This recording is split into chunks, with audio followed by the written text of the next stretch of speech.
Juste un petit rappel les amis pour vous dire que toutes mes vidéos sont aussi disponibles en podcast sur toutes les plateformes d'écoute. Les amis, bienvenue, on espère que vous allez tous très bien. On est tellement content de vous retrouver pour ce nouvel épisode. Nouveau Power Ranking, nouvelle prise de température. 4 mois après le début de la saison, c'est passé assez vite. Et c'est les tout derniers moments de l'année 2025.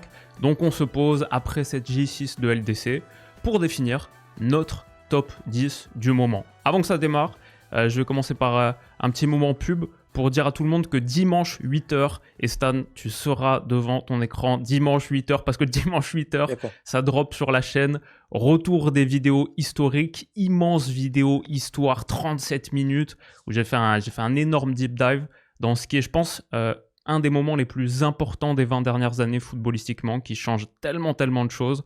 Donc ça sort dimanche 8h, soyez là. Si c'est pas 8h pile, j'accepte. Vous pouvez avoir un petit peu de retard, mais dès 8h, ce sera disponible. Voilà, c'était la petite pub. Stan, tu seras là, j'espère. Et comment ça va en général? Je t'ai mis une petite pression pour démarrer. Non, je valais de la pub, hein. Franchement, gérez-vous, hein. Dimanche 8h06. En fait, dimanche, si t'es pas là. Dimanche, si t'es pas... Non, les gars, ils me connaissent. Je vous ai déjà dit, dimanche, si t'es pas là, je sors la sandale. Attention, dimanche, je veux voir tout le monde. Je veux voir tout le monde dimanche à 8h. Au taquet, vous êtes là, vous regardez, parce que même moi, je veux savoir, je sais pas. Voilà. Vous savez, le Willou, là, c'est un chercheur fou. On sait jamais avec lui, en fait, tu vois. Ça fait ça fait 6 mois qu'il est en train de travailler sur un bail et tout. Donc, mieux vaut on vient, puis on regarde ce qui va se passer. Donc, sinon, ça va. Ça va. On a fait un peu l'archéologue, effectivement. Je suis allé fouiller. J'ai été Champollion avec la pierre de Rosette.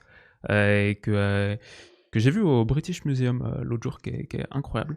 Mais ça c'est autre chose. Aujourd'hui, on est là pour parler du présent, du moment, les 10 du moment. On avait fait ça en octobre, on avait composé nos top 10. J'avais fait 10 Milan, 9 Liverpool, 8 Atleti, 7 Inter, 6 Real, 5 Barça, 4 City, 3 Arsenal, 2 Bayern et 1 PSG. Stan, ton top 10, c'était à la 10e position Naples, à la 9e Chelsea, à la 8e Liverpool, à la 7e l'Inter, à la 6e City, 5e Real, 4 Barça, 3 Arsenal, 2 PSG, 1 Bayern. Perso, ça a pas mal bougé. Il y en a 2 que j'ai sortis du top 10. Il y en a donc 2 nouveaux qui sont là, tout chaud, tout frais. J'ai un gros qui a fait une grosse chute. J'ai une équipe qui a chuté d'une place alors qu'ils sont devenus meilleurs qu'en octobre pourtant. Et j'ai mon numéro 1 qui a changé. Donc on va parler de tout ça, mais avant, je vais commencer par un bon petit monologue pour te donner 5 équipes que j'ai rayées de la carte et celle que j'ai mis 10e et celle que j'ai mis 9e. C'est là où il y a eu le plus de chamboulements, c'est forcément là où il y a toujours le plus de... Ça peut être assez proche entre différentes équipes. Donc je vais te sortir ce monologue-là, tu peux te faire un café, tranquille. Je vais parler de cette équipe-là et après tu me donneras, toi, laquelle de ces 7 est dans ton top 10, s'il y en a même qui sont dans ton top 10. Celle que j'ai rayée de la carte, Dortmund. J'étais prêt à entretenir l'idée de Dortmund, le 4-0 contre Villarreal sympa, Schlotterbeck qui revient, pourquoi pas, mais après ils ont fait 2 partout contre Bodo Glimt là cette semaine. Dortmund out, on en reparlera peut-être dans quelques mois, mais non. Chelsea, je les ai sortis depuis le Barça il y a 2 semaines, où là c'était vraiment une déclaration d'intention intéressante. Ouais, depuis ils n'ont plus gagné un seul match. Battu par Leeds, battu par l'Atalanta, 0-0 contre Bournemouth, un partout contre vous quand même, donc rigole pas trop. Mais ouais, ils ont arrêté de win et ils ont un gros potentiel, mais ils sont 5e de Première Ligue derrière Palace, ils sont 13e de Champions. Pour moi, c'est pas une équipe top 10 aujourd'hui, même s'ils pourraient le devenir. J'ai aussi sorti de l'Atleti. Franchement, pas une équipe top 10 pour moi. Ils ont 20 bons joueurs, mais ils en ont un seul vraiment élite. Je les ai vus contre l'Inter, ils ont gagné ce match, mais honnêtement, je ne trouvais pas qu'ils étaient impressionnants non plus. Il n'y a pas de continuité pour Baena, pour Almada, pour Cardoso, tous les mecs qu'ils ont pris cet été, qui devaient un petit peu les faire passer à la dimension supérieure. Et ouais, je sais pas, il y a des joueurs où je trouve que c'est difficile. Molina, Ruggeri, je trouve pas que ce soit des joueurs élites. Et Simeone n'a pas encore trouvé son 11. Le grand Atlético, tu peux citer de mémoire le 11, là, poste par poste. Là, on est clairement pas dans cette dynamique. Pour moi, c'est pas une équipe top 10 aujourd'hui. J'ai pas mis non plus Naples, qui a été battu 2-0 par Benfica cette semaine, un match où ils ont sorti 7 tirs. Et je pense qu'ils pourraient devenir une équipe top 10 aussi, mais là, ils sont sans De Bruyne, sans Lukaku, maintenant sans Zambo, sans Lobotka. Ils sont loin de leur meilleur 11, donc pour moi, c'est pas choquant qu'ils y soient pas. Et enfin, j'ai pas mis Lens, qui est pourtant leader de Ligue 1, qui a gagné 8 de ses 9 derniers matchs, en plus en battant l'OM, en battant Monaco 4-1. Ils font vraiment un super début de saison. Pierre Sage fait un taf magnifique. Le problème avec Lens, j'ai pas pu les voir récemment. J'ai pas vu de match récent de Lens. C'est dur pour moi de les positionner par rapport au reste du top 10. Je joue pas de Coupe d'Europe non plus. Donc voilà, tout ça, c'est pas top 10 pour moi. J'ai mis top 10. Une équipe qui non plus joue pas de Coupe d'Europe. Mais par contre, j'ai vu leur dernier match. Leipzig. Ils partent de tellement loin. La saison dernière, c'était une catastrophe. Et au mercato estival, ils vendent Šeško, Openda, Simons. Tu te dis, quelle direction est-ce que ça va prendre ? Ils sont actuellement deuxième de Bundesliga, 11 victoires sur les 14 derniers matchs. Le dernier, c'est l'Eintracht, donc qu'ils ont vaporisé 6-0.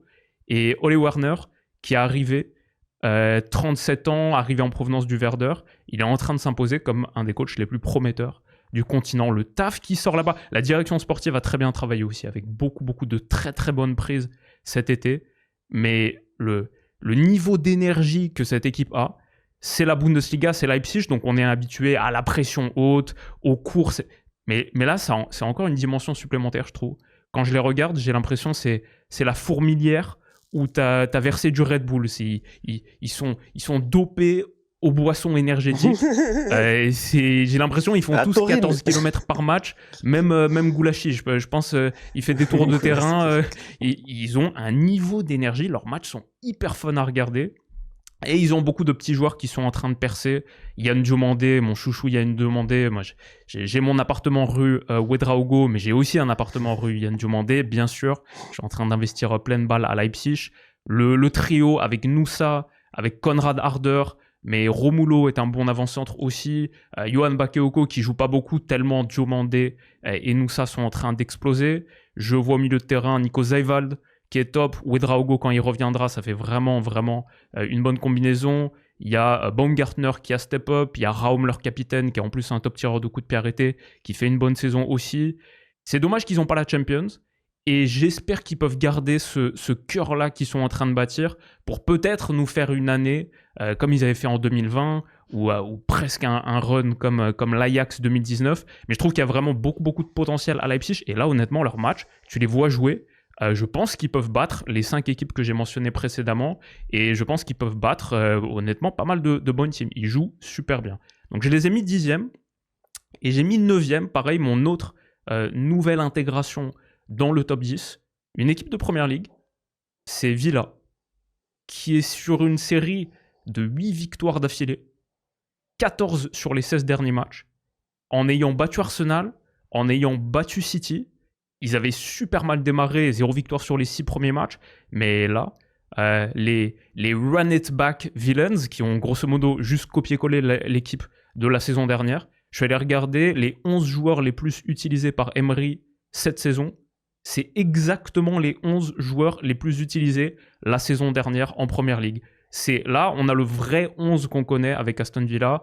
Martinez dans les buts, Digne, Pau Torres, Ezri Konsa, Mati Cash, la ligne de 4. Kamara, Onana, Tielemans au milieu, McGinn, Rodgers, Watkins.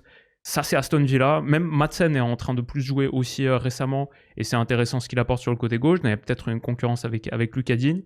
Ils n'ont plus le Asensio Rashford de la deuxième partie de saison qui leur avait apporté un petit peu de carburant offensif supplémentaire. Mais Emi Buendia, que j'adorais à Norwich, est en train de faire une vraie saison de révélation. Il avait joué 98 minutes Première Ligue saison dernière, quasiment pas utilisé. Cette année, c'est le meilleur contributeur décisif d'Aston Villa, avec 4 buts plus 2 passes, je crois, en PL. Autant que Daniel Malen, qui est pareil, un joueur de sortie de banc. En sortie de banc, Aston Villa a une des meilleures performances d'Angleterre. Ils ont la plateforme Kamara Onana qui est solide, très bonne entente. Quand Camara est revenu, ça change pas mal de choses. Tillmans t'apporte le jeu long, comme on sait. Pau Torres, Ezri Konsa, si on reprend l'analogie des défenseurs centraux, chien ou chat, pour le coup, c'est 2 chats, très dans l'anticipation, bonne qualité de passe. Donc intéressant, il t'apporte peut-être encore plus de qualité jeu long, comme avec Tillmans, etc. Mais en général, quand je regarde Aston Villa, je vois grosso modo la même équipe que l'année dernière, une équipe quart de finale de Champions, qui est excellente dans rien, mais très bonne, très solide dans quasiment tout. D'ailleurs, sur les stats avancées, ils ressortent dans quasiment rien. Honnêtement, ils sont genre top 7, 8 d'un petit peu tout, sans jamais être top 3 de quelque chose. Mais ouais, Emery, il a vraiment fait une équipe qui a très peu de faiblesses en fait, et qui est toujours aussi performante. Donc ils sont revenus vraiment super forts. Sur le nombre de tirs par exemple qu'ils produisent, ça fait 7 matchs qui sont entre 15 et 20 grosso modo à tous les matchs, même contre Arsenal, un match à 15 tirs. Arsenal, c'est une équipe qui a plus de matchs à 9 tirs ou moins que de matchs à 10 tirs ou plus concédés. Arsenal, c'est une équipe, 4 fois cette saison, vous avez encaissé seulement 3 tirs dans une rencontre. Bien sûr, on connaît la force défensive d'Arsenal. Et Aston Villa, 15 tirs contre eux. Donc la performance offensive, il y a véritablement quelque chose.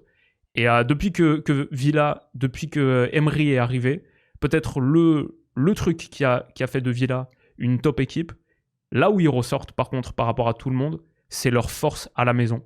Ils ont parlé Emery a beaucoup parlé de la forteresse de Villa Park, etc. Depuis 3 ans, aucune équipe dans le monde en Europe n'a gagné plus de matchs à la maison que Villa. Peut-être aussi parce qu'en Angleterre, tu joues un petit peu plus de matchs avec les cups, etc. Mais Villa Park, très très dur de les battre. Ils gagnent quasiment tout le temps à la maison.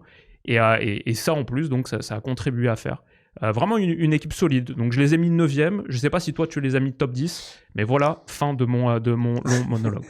Villa est dans mon top 10 nice. Et Villa est plus haut que 9e. Alors, okay. Du coup, ouais. Wilou, moi j'ai un problème.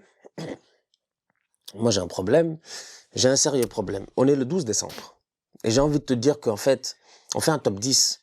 Mais la vérité, c'est que je trouve qu'il y a trop de tocards. Il y a trop d'équipes qui aujourd'hui sont inconstantes dans leur manière de performer au courant de la saison. Je ne sais pas pourquoi en fait, mais j'ai l'impression que les gars ont la difficulté à être sur plusieurs tableaux. Donc à la base, moi, quand on fait ce Power Ranking Top 10, je suis posé, je suis tranquille et je me dis, je mets la priorité d'abord sur les équipes qui non seulement performent dans leur championnat et sont capables de performer aussi en Coupe d'Europe. Parce que je suis désolé, le calendrier, ça joue. Si tu as un match par semaine par rapport à l'autre qui joue le mardi, le mercredi ou le jeudi éventuellement, c'est-à-dire en Europa League ou en Conference League, automatiquement, l'usure, la rotation, il y a plein de facteurs qui rentrent en compte qui peuvent influer sur si l'équipe, elle fonctionne ou elle fonctionne pas. Donc pour moi, si ta charge de travail est plus élevée et que ton rendement est top, franchement, tu mérites d'être applaudi et d'être mis au sommet. Aujourd'hui, moi, j'ai un problème, Wilou, franchement. La plupart des équipes que je vais te nommer dans ce classement-là et dont on va discuter, ou celles que tu as eu à sortir ou que peut-être tu as eu à rajouter, il y en a quand même, j'ai envie de dire, la moitié qui est dans la difficulté dans certaines compétitions. Et c'est assez difficile parce que j'ai envie de dire, aujourd'hui, je regarde par exemple le cas de Lyon, ton club. Je dis Lyon en Europa League, ils sont super chauds. Ils sont super chauds en fait, Lyon. Numéro 1. Hein? On est numéro 1. Ouais, c'est ça, vous êtes super chaud, ça joue bien. Lyon devrait encore une fois atteindre sûrement le dernier carré de l'Europa League. On espère cette année aller en finale, essayer de la remporter, ce serait beau. Mais derrière... Ah ouais. Ce serait pas mal, ce serait top, franchement, ce serait top, je sais. Mais derrière, en championnat, Lyon, ça fait des faux pas de temps en temps que tu comprends pas. Et pourtant, même si on sait que l'effectif n'est pas encore au top et qu'on espère peut-être de votre côté une arrivée d'un top attaquant, genre Hendrick, qui en plus de ça a fait une belle rentrée cette semaine face à City, là, vite fait pendant 10 minutes, ça m'a fait plaisir de revoir Bobby Charlton. Peut-être que s'il arrive là-bas, oui, ça repousse encore cette équipe de Lyon-là à être un peu plus peut-être, je sais pas moi, beaucoup plus forte, beaucoup plus compétitive, et en championnat, ça va aller mieux. Donc, il y a beaucoup d'équipes comme ça où j'arrive pas à me dire, tu vois, je me dis Leipzig, ils sont très chauds, ok, je suis d'accord avec toi. Il n'y a pas de problème. Deuxième de Bundesliga, l'équipe, elle performe bien. Mais ceux qui sont derrière ne sont pas plus mal. Genre, ça va, quoi. Tu te dis, ça va, mais c'est pas suffisant. Genre, Dortmund doit faire mieux. Genre, Leverkusen doit faire mieux. Donc, j'ai envie de dire, moi, c'est ça qui me pose problème, c'est que j'ai l'impression que cette année, je sais pas pourquoi, peut-être c'est parce que c'est une année de Coupe du Monde ou quoi que ce soit, mais j'arrive pas à trouver vraiment plus que 5 ou 6 équipes, même plus que 4 équipes même, j'ai envie de dire, en qui j'ai vraiment confiance de pouvoir être capable, plus ou moins, de dominer sur plusieurs tableaux, tu vois. Je suis d'accord, moi aussi j'ai vraiment 5 j'ai mon top 5 bien clair et peut-être une 6e, mais après toutes les autres équipes effectivement que je vais te donner, Leipzig 10, Villa 9, on a parlé effectivement, voilà, Villa, c'est pas la Champions, Leipzig, il joue pas de Coupe d'Europe. 8e place, j'ai mis le Real, voilà, c'est clairement pas une équipe top 5 pour moi. Et 7e, 6e, j'ai un débat, mais ouais, par exemple, le Real, je les mets quand même top 10, mais difficilement, tu vois. Je les mets top 10 parce qu'ils ont juste tellement de star power qu'ils peuvent être, comme ils le sont actuellement, tellement inférieurs à la somme de leurs parties, et pourtant être dangereux, et pourtant être quasiment à jeu égal sur ce match contre Manchester City, par exemple. Donc c'est pas dramatique, mais c'est très loin pour moi du niveau top 4, top 5 européen. Et effectivement, mon niveau de confiance là sur les perfs du Real, ça fait qu'ils sont vraiment au moins dans le second tier, voire le 3e par rapport aux autres équipes que je vais te citer. Et potentiellement, je pourrais dire ça pour les équipes que j'ai mis 7 et 6 aussi. Mais ouais, toi, à quoi ressemble ta fin de top 10 là, vite fait? Du coup, franchement, à la 10e place, les Lensois. Pour moi, je pense que voilà, c'est une belle équipe. Elle se gère bien avec quelques anciens là-bas, des jeunes boys aussi, des Sangaré, Hudson Edouard, tu vois.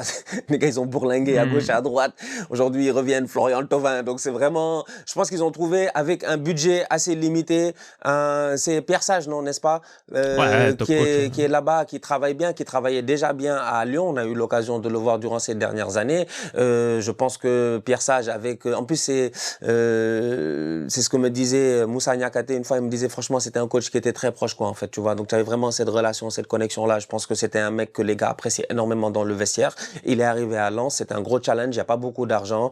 Il y a eu Lens, je pense qu'ils sont dans une dynamique de vente en ce moment, hein, les Kousanov, les machins. Je pense que ces derniers temps là à Lens, ça a essayé de vendre le plus cher. Ils ont pas, de vendre le plus cher possible et d'essayer de récupérer de la thune. Donc le budget n'est pas élevé. Tu vas faire quelques petites recrues, des gars un peu plus anciens, et derrière, tu construis une équipe qui est super compétitive, qui est première de Ligue 1 et qui en ce moment, voilà, se gère.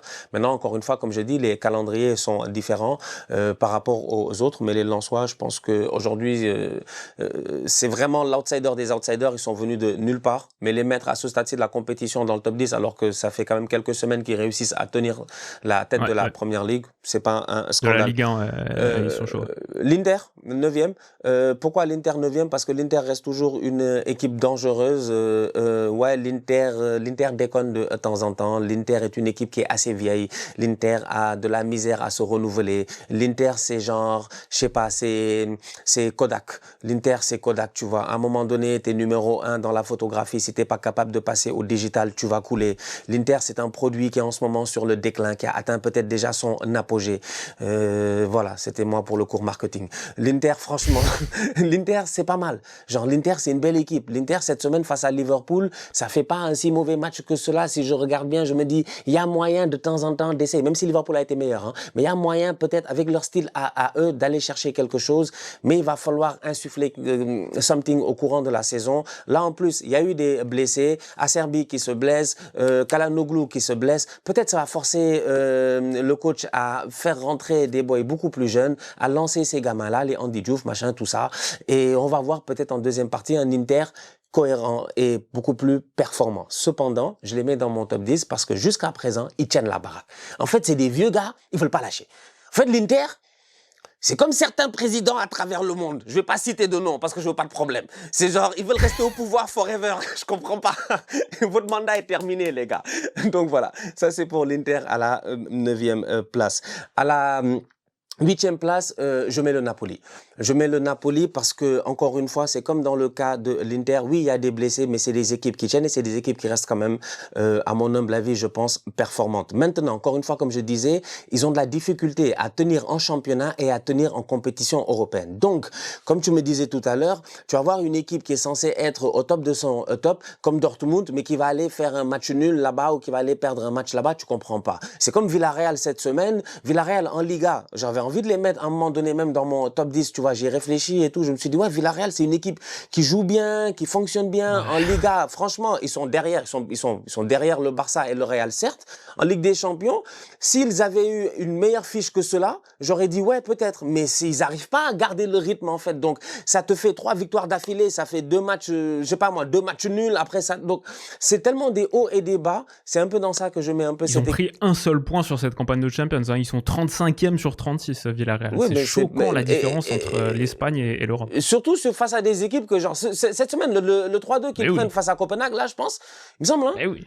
Ça, c'est pas. Oui, c'est ça. Oui. Je comprends pas, en fait. Là, je te disais tout à l'heure en début d'argumentaire, je ne comprends pas comment certaines équipes réussissent à être performantes en championnat et pas en Ligue des Champions. C'est comme le Real Madrid tout à l'heure, t'en as parlé.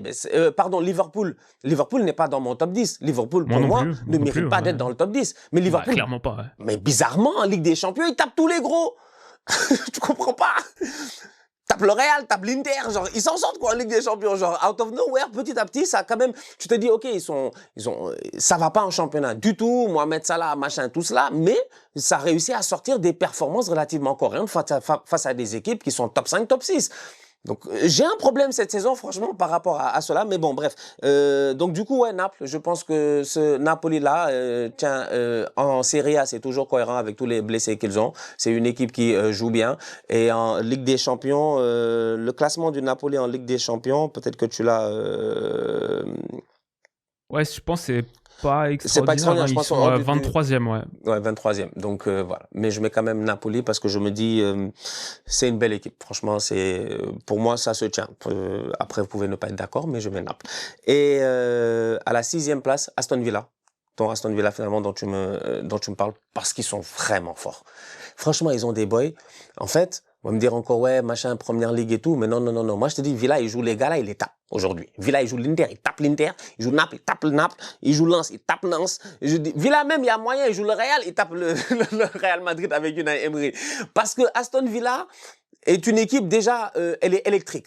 Elle est électrique, en fait. Ils ont un volume de jeu qui est juste énorme. Donc, les gars, ils pressent, ils courent, ils ont de l'intensité. Mais au-delà de ça, ils ont des boys talentueux. Et le chef de file, c'est Morgan Rogers. Je pense que Morgan Rogers est vraiment... Moi, quand je vois Morgan Rogers jouer au football, et je l'ai dit la dernière fois, je peux comprendre l'idée de Thomas Tuchel de vouloir le mettre à la place de Jude Bellingham en équipe nationale. Et je peux comprendre les fans du Real ou les fans de Bellingham qui le voient chaque week-end et tout, et qui le regardent avec le Real ou qui ont encore cette nostalgie-là, effectivement, d'un Bellingham qui, il y a 2 ans, quand il arrive au Real, fait une saison incroyable, meilleur buteur et puis tout cela. Rogers, faut voir Rogers. Même quand Villa perd, faut voir Rogers. Franchement, Rogers, lui, il manie le ballon d'une manière franchement sensationnelle. Et derrière, t'as des leaders. T'as des leaders, des McGinn, t'as un Camara qui est au milieu de terrain, qui est au top de sa forme. T'as un Onana qui amène beaucoup de densité aussi, de volume de jeu, de physique, qui lui aussi, franchement, fait son travail. Donc, t'en as parlé tout à l'heure. J'ai pas besoin de revenir vraiment largement sur Villa. Mais pour moi, c'est une très, très belle équipe européenne. Et c'est dommage parce que Villa, la saison passée, ils sont à ça de se qualifier. Là, ils sont en Europa League, non, il me semble, Aston Villa. Mais normalement, Aston Villa, ouais, ça se joue à la dernière journée pour qu'Aston Villa aille en Ligue des Champions. Donc, ils nous montrent en ce moment qu'ils ont le calibre de jouer là où ils devaient jouer. Maintenant, la Première Ligue est tellement élevée que tout peut se passer. Mais si Villa est en Champions League en ce moment, je suis convaincu qu'ils sont dans le top 14, top 15 normal et qu'en Première Ligue, ils sont en train de se battre. Après un début de championnat catastrophique en plus. Hein. Donc franchement... Cataclysmique, ouais. Félicitations. Ils auraient pas mal changé d'effectif, je pense, parce que leur mercato estival a été énormément contraint par le fait qu'ils ne se soient pas qualifiés en Champions. Emery en a parlé, la direction sportive en a parlé. Ils ont pu beaucoup moins avancer avec les régulations en plus de PSR en Première Ligue que ce qu'ils auraient souhaité. Mais du coup, ils ont gardé, comme je disais, exactement le même cœur de joueurs, tout en ajoutant des petites pièces à la marge. Et comme la renaissance de Buendia, qui en fait une équipe vraiment dangereuse et effectivement dure à battre. Je suis d'accord même pour les mettre, je pense que tu les mets 7e du coup avec Lens 10, Inter 9, Naples 8, Villa 7, ouais. Et on va dire ça, c'est ton début de top 10. C'est ça. Moi j'ai Leipzig 10, Villa 9, le Real 8 sur lequel je suis très bas. Et ensuite, j'étais sur la Serie A et... C'est la question que j'ai tranchée le plus tardivement là, dans toute ma vidéo, c'est entre les deux clubs de Milan. Milan, Inter, comment les positionner relativement l'un à l'autre, parce que l'AC Milan est leader de Serie A. Ils viennent de battre consécutivement Roma, Inter, Lazio, 3 fois 1-0. Ils ont retrouvé peut-être la solidité défensive où il n'y a pas longtemps, je me disais, est-ce que le projet de jeu de Max Allegri, d'avoir surtout de la projection axiale, Leao, Pulisic, Selmakers qui fait un top début de saison, et en gros tu reposes énormément sur un football transitif, solide derrière, la défense à 3, Gabia, Pavlovic, Tomori, etc. Est-ce que ça peut marcher si t'es pas solide défensivement? Je voyais beaucoup d'erreurs défensives, je voyais des buts encaissés et des occasions concédées et des moments où la protection de surface n'était pas cette protection de surface super acier, super solide. Honnêtement, là, c'est mieux défensivement. Maignan, c'est toujours Maignan. Le retour de Rabiot leur fait beaucoup de bien. Depuis que Rabiot est revenu, c'est très très solide aussi. Donc je vois des belles choses avec l'AC Milan. À la fin, je les ai quand même mis 7e et l'Inter 6, parce que je sais que l'Inter a un point de moins que l'AC Milan. Je sais qu'ils ont perdu contre l'AC Milan il n'y a pas longtemps, mais dans l'ensemble, en fait, je trouve l'Inter très très mal payé sur ces matchs. J'ai vu les matchs de l'Inter, j'ai vu le match de l'Inter contre Milan, j'ai vu le match de l'Inter contre l'Atleti, j'ai vu quasiment l'entièreté contre Liverpool. Je les trouve au-dessus quasiment dans tous les matchs, surtout au départ. Et tu regardes les stats avancées, le différentiel d'XG de l'Inter en Champions, c'est le 2e. Ils sont 4e, je pense, meilleur XG en Champions et 2e en XGA, donc la 2e meilleure défense derrière Arsenal. Ils sont premiers, mais de très très loin en Serie A. Ils ont la meilleure production en Serie A, la meilleure attaque de très très loin aussi. C'est une base finaliste de Champions que Kivu a pas trop changé. Et contre Milan, par exemple, ils perdent, mais ils font 20 tirs à 7. Ils ont les meilleures séquences, ils ont un penalty raté, ils touchent 2 fois les poteaux. Donc j'ai pas envie d'être trop basé résultat pour dire Milan est au-dessus de l'Inter. En vrai, je pense encore aujourd'hui que Milan a plus de choses à prouver que cet Inter actuel. Et pareil contre l'Atleti. Honnêtement, j'ai vu le match. Je trouve que pendant 1 heure de jeu, ils sont supérieurs à l'Atleti. Ils perdent à la fin, ouais, sur le corner de Jiménez, etc. Je trouvais quand même que la production d'ensemble était meilleure. Et alors, leur problème, c'est peut-être justement qu'ils plongent sur la fin des matchs. Ça, par contre, ça a été une constante. Pareil contre Liverpool, je trouve que la première mi-temps, ils sont meilleurs, mais que la deuxième, ils se mettent à beaucoup souffrir. Yes. Et c'est cette équipe quand même... Alors, ils ont essayé de régénérer pas mal dans certaines zones. Ils ont un petit peu plus de jeunesse ici et là. Mais quand même, sur la fin des matchs, je vois un petit peu l'Inter de la saison dernière qui, physiquement, après l'heure de jeu... Lautaro Martinez, que je trouve encore à un très très haut niveau cette saison dans le jeu de combinaison, il a pas changé en vrai, c'est encore Lautaro, mais sur la fin des matchs, c'est difficile. Il y a beaucoup moins de pression, l'équipe s'essouffle, et peut-être à l'image d'un Acerbi qui va avoir 38 ans en février, qui sur l'action avec Ekitike est totalement dépassé et se blesse dans la foulée, aïe, dur pour lui. C'est une équipe qui est effectivement vieillissante et qui a encore besoin sans doute de 1 ou 2 mercatos supplémentaires pour vraiment aller chercher le top 5 en commençant à changer des pièces qui ont été bien utilisées. J'ai une question sur Bisek où je suis plus bas sur lui que pas mal de monde, je pense. Je pense qu'on est tous très fans de l'idée de Bisek, mais la réalité de Bisek à 25 ans, c'est que je trouve pas encore que ce soit un top défenseur. Je trouve que c'est un défenseur relanceur extraordinaire. Il a un pied, j'ai vu des actions contre l'Atlético, il casse 2 lignes de pression par des top passes, il adore la projection, il adore être dernier tiers, mais défensivement, je trouve pas encore que ce soit un défenseur impact positif, notamment dans la protection de surface, notamment dans le positionnement. Je vois des actions, pareil contre l'Atleti, le premier but.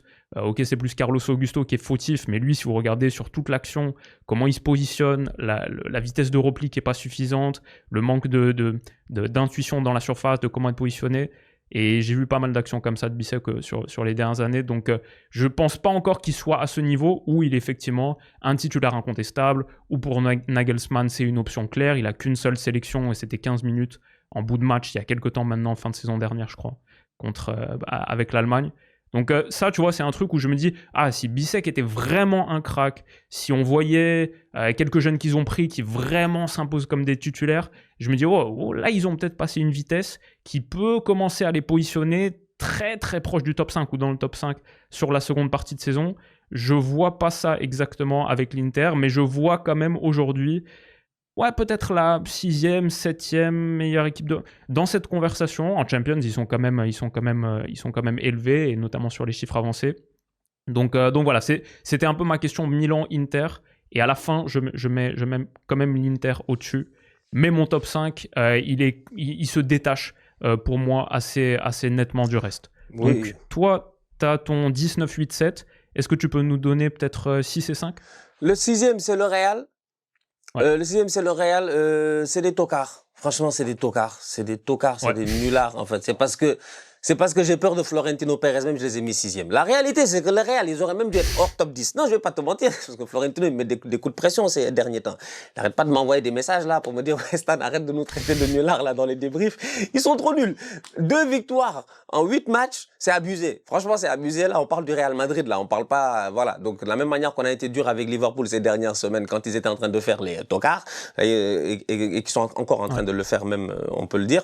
On peut dire la même chose sur le Real. Ça fonctionne pas. Franchement, je comprends pas. Je comprends pas. Je comprends pas. Donc, je les mets sixième. Pourquoi? Tout simplement parce que j'estime que le Real, en 90 minutes, ils sont capables de se transcender, de jouer un haram football avec des contre-attaques de malades, comme ils ont l'habitude de faire. Vinicius va être là-bas, il va dribbler 2 boys, passer en retrait, Mbappé va venir, il va claquer son but, puis c'est terminé. Tu vois, ils sont capables de faire cela. D'ailleurs, la preuve, même face à Manchester City, si tu regardes bien, la première mi-temps, toutes les occasions du Real, c'est des occasions...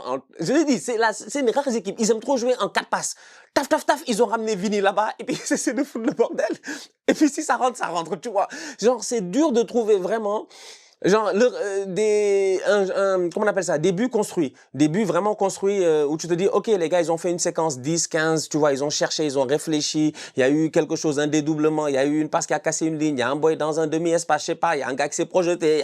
Something happened, tu vois. La dernière fois, ils l'ont fait quand Kamavinga claque ce but de la tête là. J'avais bien aimé la séquence de passe. Mais sinon, mis à part ça, c'est un jeu rapide, efficace. Et bon, en ce moment, c'est compliqué. Mais n'empêche que ça reste une des équipes les plus dangereuses d'Europe.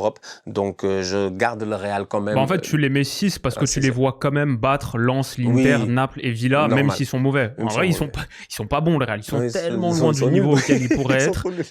Mais malgré ça, moi aussi, je les vois quand même battre Leipzig, je les vois quand même battre Villa. Donc, c'est pour ça que je les mets quand même dans le top 10, tu vois. Willou, s'ils battent pas Lens. Voilà, c'est ça. S'ils battent pas Lens. En fait, ils ont trop de talent. On va se battre avec eux. Ils ont trop de talent pour. Ils sont capables, effectivement, dans ces matchs-là. Et c'est juste, nous, on est choqués par la sous-performance du Real par rapport au talent qu'ils ont sur le papier. Mais quand même, alors que par exemple, Liverpool, je ne les mets pas dans le top 10 parce que demain, Liverpool-Leipzig, je pense que je pars sur Leipzig. Demain, Liverpool-Villa, encore plus à Villa Park, je pense que je pars sur Villa. Liverpool a battu Villa il y a début novembre, ok, à Anfield, je sais, juste avant la victoire contre le Real, etc. Mais depuis la série sur laquelle ils sont, c'est une catastrophe absolue, juste quand même Liverpool. Ça perd 3 matchs d'affilée par 3 buts d'écart, contre City, contre Forest, contre le PSV Eindhoven, 1-4. À la maison, c'était incroyable. Là, des nuls contre Sunderland, contre Leeds, les 2 promus. Ok, la victoire contre l'Inter, etc., qui pour moi règle pas grand-chose encore. On va parler sur ta chaîne notamment du Kassala. Mais en tout cas, ouais, je suis quand même d'accord pour mettre le Real parce qu'effectivement, je les mets derrière Inter et Milan parce que avec Milan, c'est serré.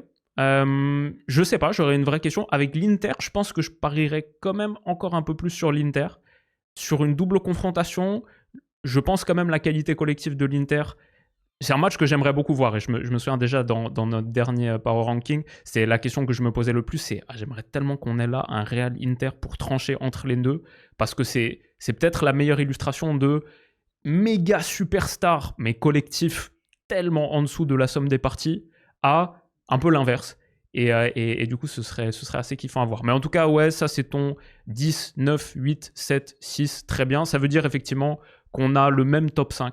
On va voir pour l'ordre, mais on a tous les deux Manchester City dans le top 5, que j'ai mis perso 5e. Je sais pas si tu les mets plus haut que 5e.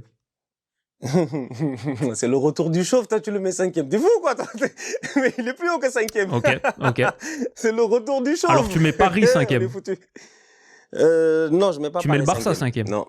Je mets le Barça 5e. C'est le Barça qui est 5e chez moi, parce que le Barça...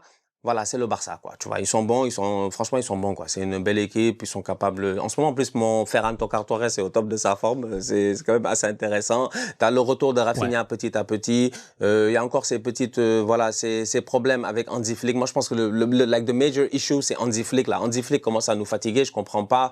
À un moment donné, tu peux pas concéder autant de buts autant de situations, en fait, où l'attaquant adverse est en 1 contre 1 face à ton gardien. C'est too much. C'est too much. Je pense qu'ils en ont pris pris une trentaine de buts en fait depuis son arrivée, où le gars il est juste en face à face avec le gardien. Pourquoi? Parce que tu as une ligne défensive qui est beaucoup trop haute et que tu as la ligne du hors-jeu.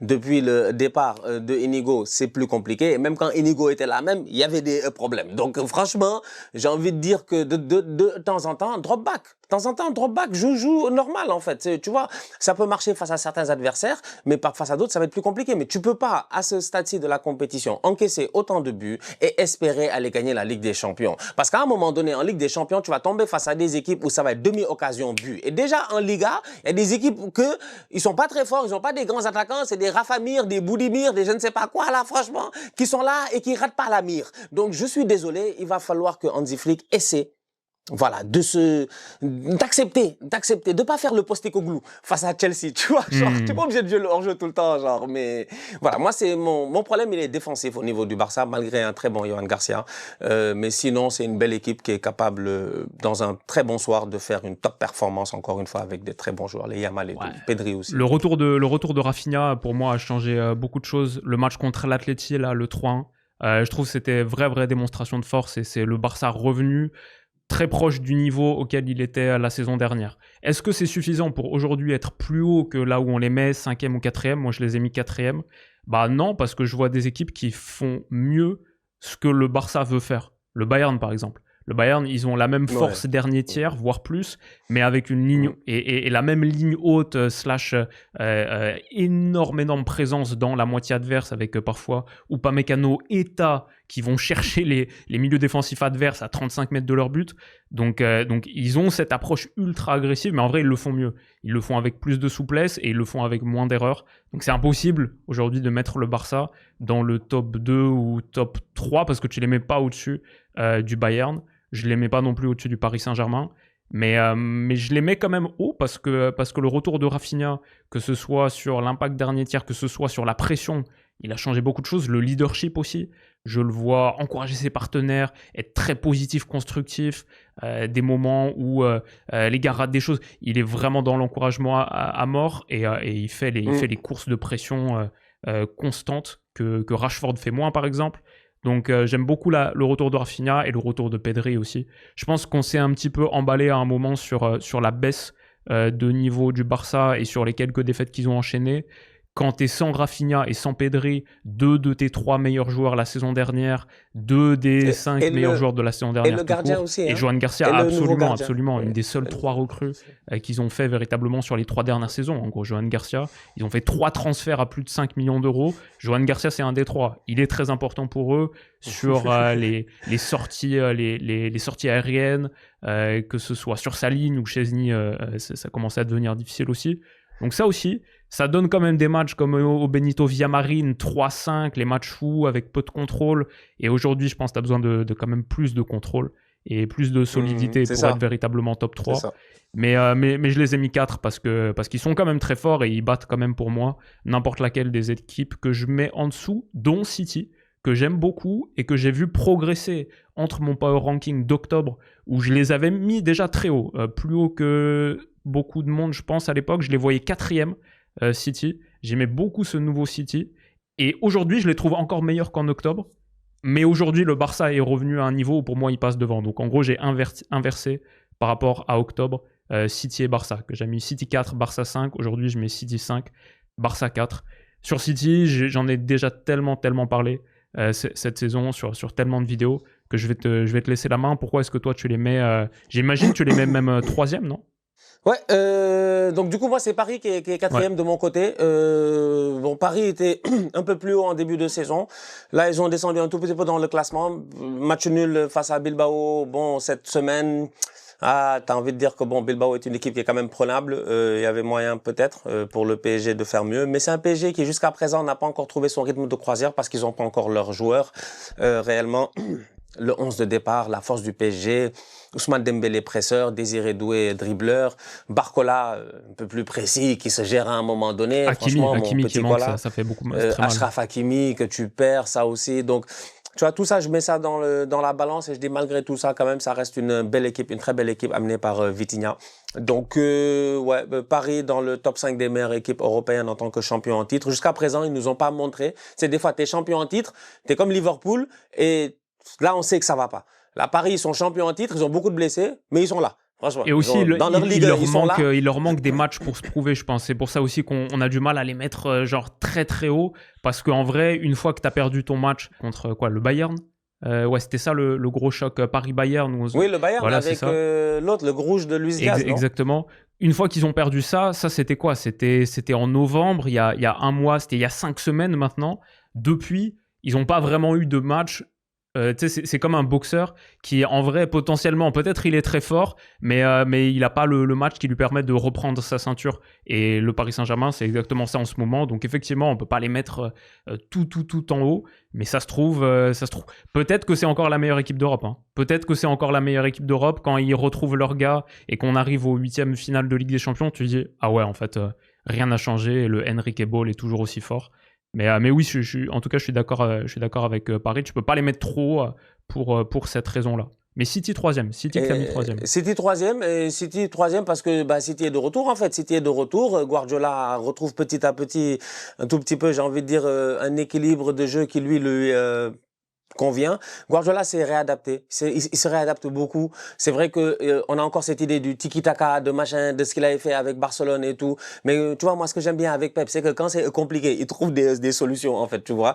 Et il avait une difficulté cette saison, c'était de vraiment comment faire pour non seulement sublimer Ryan Cherki, mais réussir à l'intégrer dans son 11 de départ. C'est pas facile. Et lui-même, il le dit à un moment donné, j'ai bien aimé.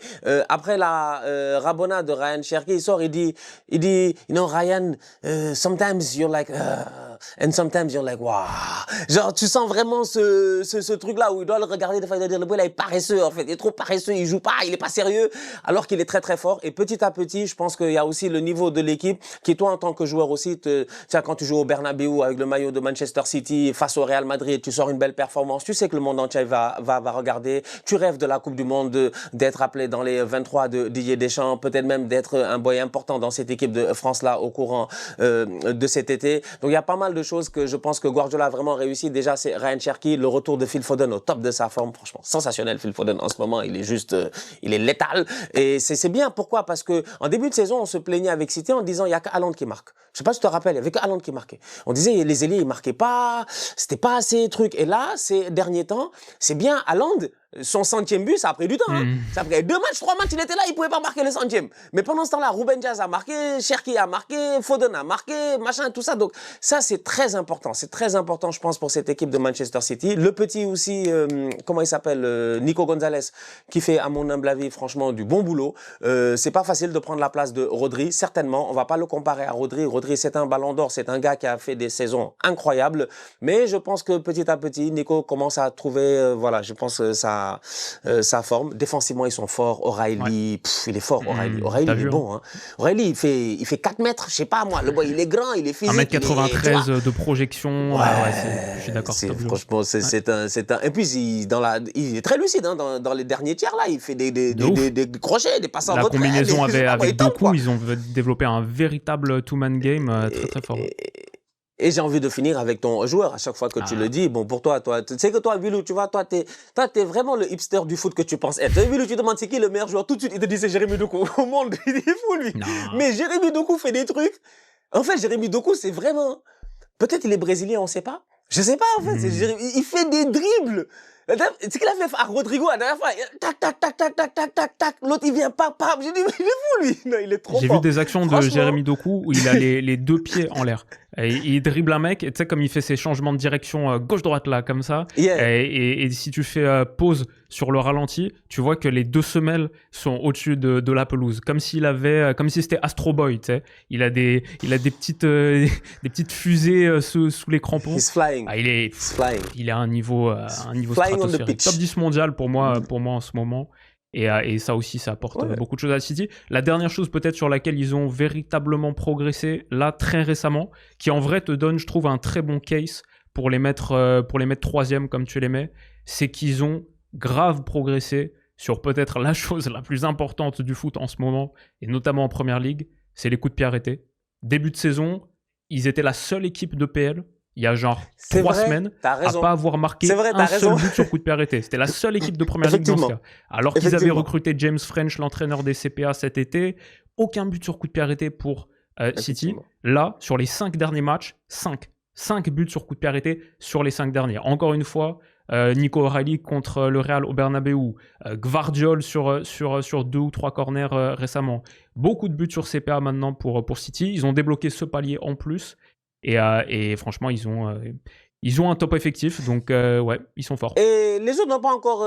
Genre Reinders, il a fait 2-3 matchs là, après il a disparu. Il va sûrement revenir encore à un moment de la saison. Bon, il rentre de temps en temps. Marmouche va aller à la CAN. Quand il va revenir, on ne sait jamais. Donc, ça reste vraiment un top effectif. Ouais. Une belle équipe. Je me méfie du Chauve, quoi. Comme j'ai dit, le Chauve... Exactement. Je pensais que cette année, j'allais avoir un peu plus de coussins devant lui, mais le Chauve, il est à 2 points devant. Il est à 2 points le Chauve, J33. Il a un week-end de passer devant. 33e journée, City Arsenal à l'Etihad. J'espère que t'es prêt. Je pense que ça va être un gros moment. Mais ça veut dire qu'on a tous les deux donc le même top 2, parce que moi, effectivement, j'ai City 5, Barça 4, PSG 3. Les 3 positions que tu peux intervertir, c'est très proche entre les 3. Mais le top 2, c'est le top 2. C'est Bayern et Arsenal. Et je ne serais pas surpris que ce soit exactement dans le même ordre. Bayern 2, Arsenal 1. C'est ça. Pour le Bayern, c'est ça. La défaite à l'Emirates les a pas trop bousculés. Hein. Derrière, ils ont enchaîné avec 4 victoires d'affilée. Ils ont continué de taper tout le monde. Personne n'a véritablement baissé de niveau dans l'équipe. Contre le Sporting, j'ai vu le match. Alisson Santos du Sporting, il a réussi à sortir de la pression une fois. Et ça a fait but au bout. Le Kimmich contre son camp. Quand Upamecano est aussi agressif tout le match, forcément, parfois tu vas laisser des espaces, mais c'était un peu une action isolée. Le Sporting, en 90 minutes, il tire 4 fois au but. Hein.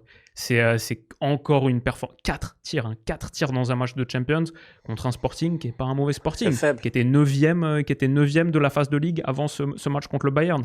Le Bayern est tellement fort et tellement agressif. L'identité que Kompany a imprimée à cette équipe, en fait, là où il a réussi, je trouve, un tour de force, c'est qu'il a redonné au Bayern son identité Bayern. Le Bayern, ça doit être l'équipe la plus agressive d'Europe. Il joue en rouge, il ne pourrait pas jouer en une autre couleur. C'est ça le Bayern, une équipe. Tu passes toute la moitié, tout le match, tu le passes dans la même moitié de terrain, dans la tienne, parce qu'ils sont trop forts avec ballon, parce que sans ballon, tu te fais agresser, prendre à la gorge constamment. Et franchement, Upamecano, tu vois, je parlais par exemple tout à l'heure à Aston Villa, t'as Pau Torres et Ezri Konsa, c'est une charnière de défenseurs centraux, chat. Upamecano, c'est chien. Les deux, ils sont tellement agressifs et ça marche bien. Lennart Karl, waouh. Lui, je sais pas. Incroyable début de saison.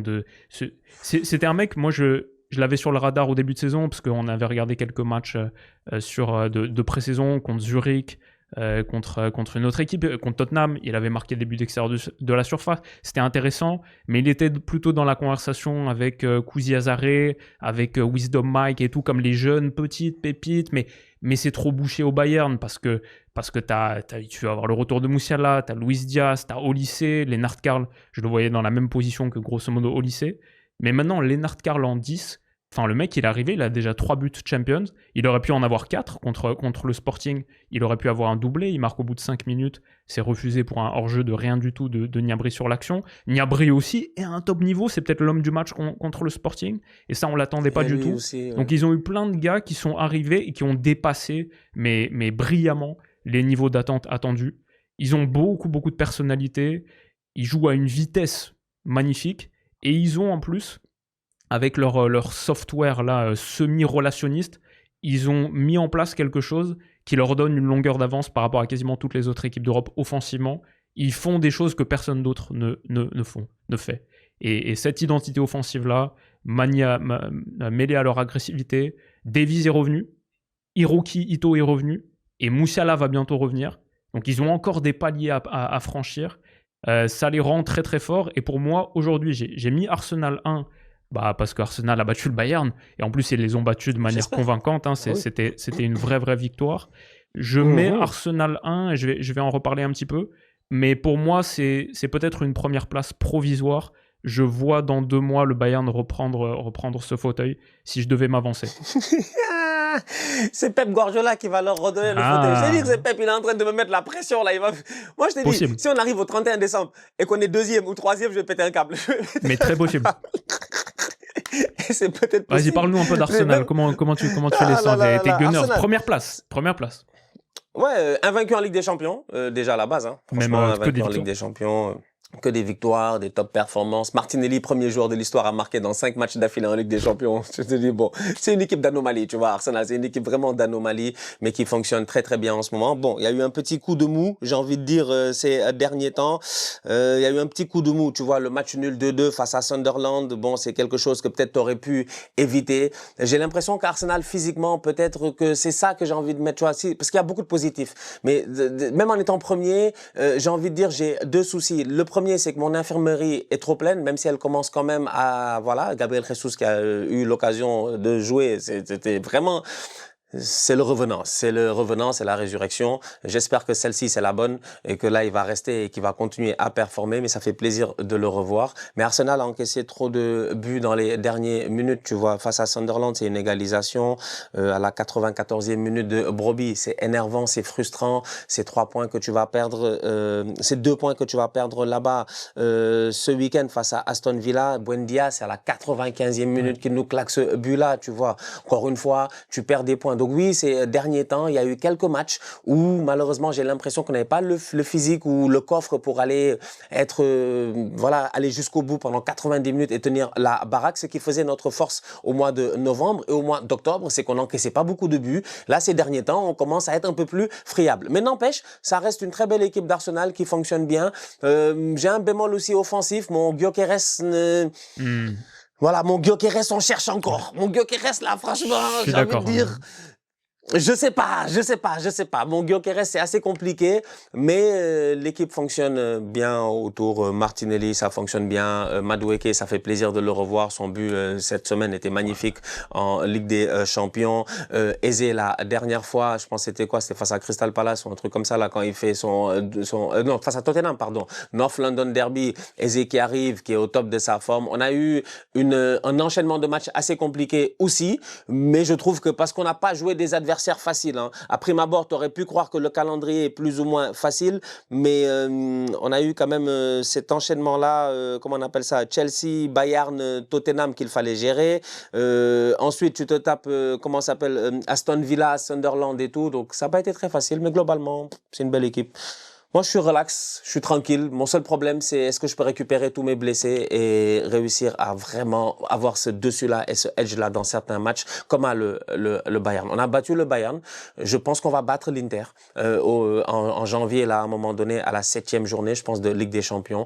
Je pense qu'on peut battre n'importe quel gros d'Europe en 90 minutes, mais battre n'importe quel gros d'Europe en 90 minutes peut te permettre, peut-être, d'aller chercher une Ligue des Champions. Mais pour le championnat, il faut que tu sois capable de sortir ces mêmes performances-là, week in, week out, face à des adversaires qui sont d'un calibre un peu plus bas. Et c'est là où moi, je trouve que mon équipe, de temps en temps, elle manque un peu de peps ou d'imagination pour être capable d'aller chercher tous ces points-là qu'on ne doit pas perdre. Je suis désolé, beaucoup de respect pour Sunderland, pour Villa, pour tous ces gars-là, pour ce qu'ils font. Mais notre but, c'est d'être champion d'Angleterre, donc on ne doit pas perdre. Maintenant, pour le moment, on n'a que 2 défaites, ça va. D'habitude, pour être champion, il ne faut pas plus que 4. Donc, si tu en as déjà 4, donc on reste posé et on attend de voir, mais on a perdu beaucoup trop de points là sur les matchs. Et je suis d'accord sur le secteur offensif. Je pense que ça limite votre plafond. Et justement, j'avais un tiret Gyökeres, je voulais check-in avec toi justement sur cette question, parce qu'effectivement, je pense que le niveau là actuel, il est quand même insuffisant. On peut dire c'est une pièce utile pour apporter, mais à la fin de la fin, il faut quand même que ta production offensive, je pense qu'elle soit supérieure, parce que sur les 8 dernières années, en Première Ligue, 7 fois, la meilleure attaque a été championne.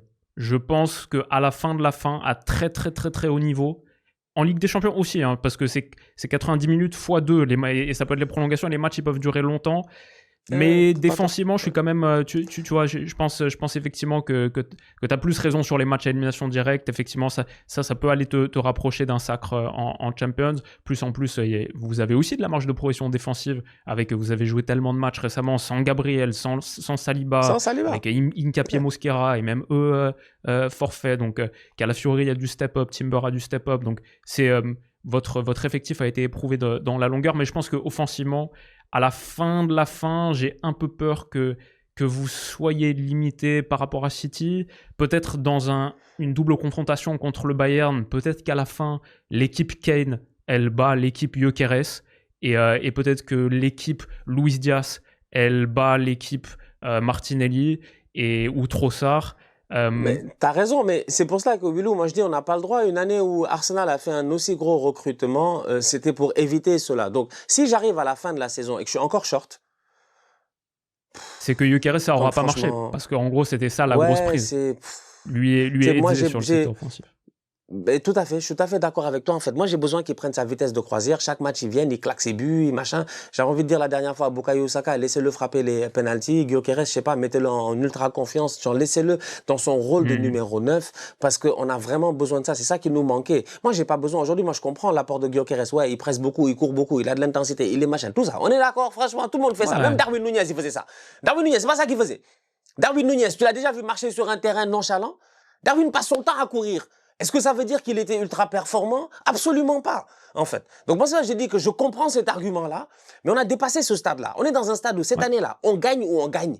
Donc, il n'y a pas de discussion, là. On doit être champion d'Angleterre. Je m'en fous de City, je m'en fous de Haaland, je m'en fous de eux tous, en fait. Il n'y a pas de sentiment. C'est ça le but d'une équipe comme Arsenal après le recrutement que tu as fait. Donc, aujourd'hui, moi, je suis à ce stade-ci, je suis d'accord avec ce que tu dis. Oui, il y a l'euphorie du supporter, mais je suis quand même, il y a une partie de moi qui est, je sais pas, je suis déçu, quoi. Je suis là, j'attends. Je pense qu'effectivement, c'est pas suffisant. C'est pas suffisant. On est premier, on nous respecte. Les gars ont peur de nous quand ils jouent contre nous, ça c'est sûr et certain, parce que quand on arrive et que Declan Rice il est au top de sa forme, Raya derrière c'est bon, Gabriel Saliba, si tout le monde est là, on est une équipe ultra dangereuse. Mais là, on a beaucoup de titulaires blessés. Et même les gars qu'on a recrutés n'arrivent pas. Mais Nkapie, le match qu'il a fait la dernière fois, mais franchement, mais un match mais nul. Mais vraiment nul. En fait, même pas qu'il nous fatigue. Nul. Je m'en fous. Leverkusen, ouais, j'étais fort, machin, le Coupe du Monde. Non, le match est pourri de la part de Nkapie. Et c'est pas normal, en fait, de me sortir ce genre de performance-là face à Oli Watkins. Oli Watkins a failli nous tuer. Un autre, il avait c'est parce que Timber était là, je pense, à step up constamment, contrer des ballons et puis tout. Mais globalement parlant, la performance était décevante pour une équipe qui est capable aujourd'hui et qui est considérée comme étant, je pense, en tout cas après avoir battu la meilleure équipe européenne, le Bayern, qui était vraiment sur une série incroyable. Je pense que genre on a gardé la couronne, mais peut-être on l'a gardé 24 heures, quoi. En fait, pour moi, avec Arsenal, je vois un truc, c'est que votre limite offensive potentiellement peut être problématique parce que j'ai du mal à voir quelle serait l'évolution. Peut-être Gyökeres, peut-être Havertz, mais peut-être ils se reblessent et peut-être ils sont juste pas les meilleurs avant-centres de la planète aussi. Et je me réfère souvent à une formule de Pep qui a dit dans une saison, pour gagner les grands titres, il faut grandir. Pour gagner, il faut grandir. Pour gagner, il faut croître. Il faut que ton niveau s'élève mois après mois et que ta version de janvier batte ta version de novembre et que ta version d'avril batte ta version de janvier. Et il faut être constamment en progression. Et avec d'autres équipes, genre le Bayern, avec le retour de Musiala, avec le retour de Davies, le Paris Saint-Germain avec le retour de ces gars-là, le Barça qui est en train pour moi de prendre un petit peu cette direction avec le retour de Rafinha, le retour de Pedri, je vois des signes, le Manchester City qui en plus a une très jeune équipe, année de transition et en train match après match de prendre de l'épaisseur, je vois des équipes qui sont vraiment sur une courbe ascendante, alors que Arsenal, on peut se demander si vous n'êtes pas en train de pique un peu tôt. Et quels seraient les véritables paliers que tu peux continuer de franchir mois après mois pour devenir une meilleure version. À la fin, ce match contre le Bayern que vous avez gagné, ça me rappelle peut-être celui que vous avez gagné contre le PSG saison dernière en phase de ligue, où quand vous les rejouez en demi-finale, vous n'avez pas tellement changé, mais le Paris Saint-Germain a totalement changé. Et c'est pas suffisant pour les battre au printemps. Donc c'est un petit peu ça mon inquiétude par rapport à Arsenal. Maintenant, je vois quand même une équipe qui est, quant à cette qualité défensive, un seul but encaissé en Champions, celui de Lennart Karl, un seul but encaissé en Ligue des Champions, 9 seulement en Première Ligue, vous êtes très très très très dur à battre et vous avez peut-être une des choses les plus importantes pour moi dans le foot mondial, c'est un Napoléon, Zubimendi. Un Napoléon, il a dit Vitinha. Ça veut dire quoi un Napoléon? Un Napoléon, c'est un meneur de jeu reculé, stratège, longue vue, petit, mobile, c'est Vitinha, c'est peut-être dans un ancien temps Pirlo. Et avec vous, c'est Zubimendi. Et quand je vois le contrôle qui est capable d'imprimer Zubimendi, l'apport dernier tiers, je pense que ça, c'est tellement important dans le foot aujourd'hui.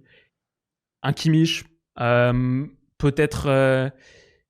ouais, vous avez un des meilleurs 8 de la planète, c'est soit lui, soit Pedri. Donc en ce moment, Declan Rice continue d'être à un niveau stratosphérique. Peut-être que pour franchir un palier offensif, peut-être qu'il y a une question sur Madueke. Et est-ce que votre meilleure version, votre version finale de Ligue des Champions, elle a dans son 11 de départ Saka et Madueke, les deux ensemble. Et est-ce que c'est quelque chose à envisager ? Mais là, actuellement, vous êtes la meilleure équipe d'Europe en ce moment. Mais tu sais à quoi ça sert d'être la meilleure équipe d'Europe en décembre, Stan ? Ça, c'est de la décoration. En fait, ça me sert à rien, franchement. Exactement. Donc, j'ai envie d'être vraiment la meilleure équipe d'Europe. Ça, c'est pour Noël, ça. C'est des trucs. Moi, d'être la meilleure équipe d'Europe, là, en date du 31 mai 2026. C'est ça qui m'intéresse. Et ça, pour le faire, il va falloir vraiment que mon attaquant, il commence à planter des buts. Ouais. Il va falloir qu'on commence à jouer pour l'attaquant. Il va falloir que, on mette Gyökeres dans les meilleures conditions possibles. Les conditions Sporting, Lisbonne, je sais pas, de temps en temps même. Parce qu'on est capable de le faire. Tu sais, l'année passée, quand je joue Manchester City et que les gars de City, ils se plaignent en disant, ouais, Arsenal a défendu tout le match, machin. Mais moi, c'est ce genre de match-là, de temps en temps, on est capable de redescendre, de laisser le ballon à l'adversaire, lui dire, essaie de faire des trucs, on te compte, on lance Gyökeres. On l'a fait en début de saison où Gyökeres, la plupart des fois où il est dangereux, il part presque à la ligne médiane, en fait. Donc, tu joues face à des équipes. Maintenant, si tu joues face à des équipes avec des blocs beaucoup plus bas, ça peut être plus compliqué. Mais n'empêche, on est une équipe aussi qui crée beaucoup dans le dernier tiers. On est une des équipes en première ligue qui crée le plus. Donc, du coup, le ballon, il traîne dans la surface de réparation. Pourquoi est-ce que mon attaquant, il claque pas des buts? Donc, moi, c'est juste ça, en fait. J'ai juste besoin que mon attaquant, il prenne le niveau. Tu vois, la célébration, elle est cool, mais si à la fin de la saison, on gagne pas, moi, j'ai rien à faire de sa célébration. Il peut retourner au Portugal avec sa célébration, lui. Fatigue. Je pense qu'on est dur avec Arsenal, avec une équipe qu'on met numéro 1 quand même de notre classement. Hein. On pense encore aujourd'hui que ce qu'elle a montré, c'est la place numéro 1. Qui aime bien, châtie bien, surtout qu'Arsenal, c'est vraiment... Moi, je pense que tout le monde intérieurement, hein, cette année... Genre, chacun avec son truc. Mais Arsenal, en fait, tu as toujours de la... Je sais pas comment le dire. Tu as de la compassion, en fait. Les gars, ils ont de la compassion. C'est soit tu as rien à faire de nous. On s'en fout d'Arsenal, ils ont qu'à tout ça et tout. Soit tu as un peu de compassion en disant, mais regarde les pauvres miskins, franchement. Ils font tout chaque année, ils n'arrivent pas à y arriver. Et là, l'été où tu dépenses le plus, où ton recrutement est le plus cohérent, tu te prends cette vague de blessures-là. C'est trop. Moi, c'est ça, je comprends pas. Pourquoi on a autant de injuries? Genre, pourquoi on a autant de jours? C'est in and out. Genre, l'un, il vient, l'autre, il va à l'infirmerie. L'un, il vient, l'autre... Genre, je comprends pas. J'ai toujours besoin d'avoir je sais pas, moi, on n'est pas dans Prison Break ou bien il y a peut-être que l'infirmière, elle est fraîche et que les gars, ils ont envie d'aller voir l'infirmière chaque semaine. C'était ça dans Prison Break avec Michael Scofield. Donc, moi, j'essaie de comprendre qu'est-ce qui justifie ce passage autant à l'infirmerie au niveau d'Arsenal. Physiquement, ça tient pas. Ça tient pas. Et début pris à la 94e minute par Brobbey. Le but de Brobbey, il m'a énervé. C'est un but de n'importe quoi, ça. Venu, pas long ballon, il se bat contre nous. Wesh. Quand même, on doit mieux faire, mais on a la base pour. En ce moment, pour moi, on a la base pour, effectivement, si c'est pas nous, c'est le Bayern, sinon c'est ex aequo, mais comme on les a battus, on peut se permettre de se mettre devant. C'est ça. Mais pour garder de la distance, il va falloir faire mieux. Donc voilà. Peut-être ça vient de Merino et que tout ça fonctionne, mais il me semble que même la meilleure version d'Arsenal qui partageait beaucoup la charge offensive avec, je me souviens, plusieurs joueurs qui finissaient la saison à 10 buts, toutes compétitions confondues, cette version-là gagnait pas de titre. Le Paris Saint-Germain, la saison dernière, a pas de véritable neuf, mais c'est une saison où Dembélé, il passe de 5 buts la saison d'avant à 30 buts cette saison-là quand même. À un moment, il faut quand même plus de buts du secteur offensif, il faut plus de buts de tes stars offensives. Et je sais pas par quoi ça passe exactement. Tu me dis Gabriel Jesus, j'ai du mal à le voir. Est-ce que c'est Ethan Nwaneri qui fait une deuxième partie de saison comme la première actuelle de Lennart Karl? Mon feeling, c'est que Karl, il est en train de faire ce que Nwaneri devait faire cette saison. Je sais pas d'où ça vient pour Arsenal. Mais peut-être ça doit venir de quelque part. Mais c'est quand même nos numéros 1. Ils ont mérité d'être numéro 1 en décembre. Oui. On verra la suite. Oui. Voilà. Les gars, c'est notre top 10. Stan, je rappelle ton top 10. Ça fait Lens, Inter, Naples, Villarreal... Villa. Villa 7e, Real Madrid 6e, 5e place, tu mets le Barça. 4e Paris Saint-Germain, 3e City, 2e Bayern, 1er Arsenal. J'ai aussi Arsenal première place, j'ai aussi Bayern deuxième place. C'est intéressant, on a exactement le même top 5 aussi avec ces 3-4-5. Moi, je mets Paris, Barça, City, 3-4-5. Mais on voit aussi que plus la saison avance, plus un consensus commence à se former autour vraiment du top du top. Il y a plus de consensus là qu'en octobre. 6e, j'ai mis l'Inter. 7e, j'ai mis Milan. 8e, le Real. 9e, Villa. Et 10e, Leipzig. Ce sont nos top 10 de décembre. On refera un check-in, je pense, avant les 8e de finale. Après les 16e, avant les 8e, ça nous permettra de voir C'est quoi ça? C'est genre mars? Ça, c'est fin février, je pense. Fin février, on aura eu les 16e de finale joués. Les playoffs, c'est effectivement le 25 février, c'est le 16e retour. Donc 26. Okay. Donc, on fait notre power ranking du printemps, quoi, du début du printemps. On espère que ça vous a plu, les gars. Rendez-vous sur la chaîne de Stan où on a quelques sujets très très chauds, très polémiques à traiter et beaucoup de choses à dire là-dessus. Ça va être très cool. Rendez-vous chez lui. Merci d'avoir été là, les potes, comme d'habitude. Et aussi rendez-vous, vous vous souvenez, dimanche 8h. 8h. Dimanche 8h. 8h. Voilà. Avec ton café, frérot. Avec le café. Merci les gars. Prenez soin de vous et à dimanche. Bisous.